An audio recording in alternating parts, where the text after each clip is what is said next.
So we're going to make Halloween peanut butter cups. Here they are, guys. So that was pretty easy. So we've got Easy Mummy, Jack-o'-lantern, and Cheater Mummy. And I think they're all just amazing. So we're gonna make the peanut butter cup filling because that needs to cool down while we're getting our shells ready. So I start with a cup of peanut butter, and anybody that knows why I choose this brand. He's not here right now. He's up in the bedroom sleeping, but I have a doggy named Skippy that I adore. So it would be traitorous to do anything other than Skippy peanut butter.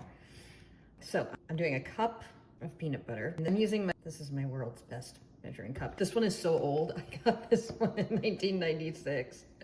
So they don't look like this when you buy them on my site because they haven't looked like this in, oh my God, damn near 30 years. Oh, old lady. Anyway, but so you fill it, you scrape it off on the top, it's even. And then when you want to chuck it in the bowl, you don't have to sit there and try and scoop it out of one of these. So this is one of my favorite things. I literally have had this since I think 96, if I'm not mistaken. And that was it. That's all the angst that goes into measuring out that. It works great for corn syrup. Shortening works great for soft butter, all that kind of stuff. So anyway, just trying to make your life a little easier, people. Butter. So that's 1 cup of peanut butter, 2 tablespoons of butter.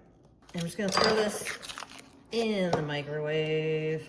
We're gonna nuke it for 10 seconds at a time until the butter melts into the peanut butter and we can incorporate together. So 10 seconds. And this is the simplest recipe for a peanut butter cup filling, but it is, stupidly delicious. That anyone that's tried it we get tons of comments. They are way better than that certain national brand that shall not be named. So you see it's starting to melt a little bit, but I still got a lump in there. So I'm gonna hit it for another 10 seconds. Dude, it smells so good. 10 more seconds. And then we just add to that cup of powdered sugar. I need a scissors. I always think I've got everything mise en place. Not have anything mise en place. So this is just run-of-the-mill ordinary powdered sugar. But this bag doesn't know how lucky it is because it's gonna get turned into something amazing. There we go. And we're gonna throw in 1 cup. This is a 1/2 cup measuring cup. I got my little leveler thing. If you're neurotic like me, I can't live without one of these. Sorry, it's off the camera, but you'll get there. So let me show you. This comes with my little set.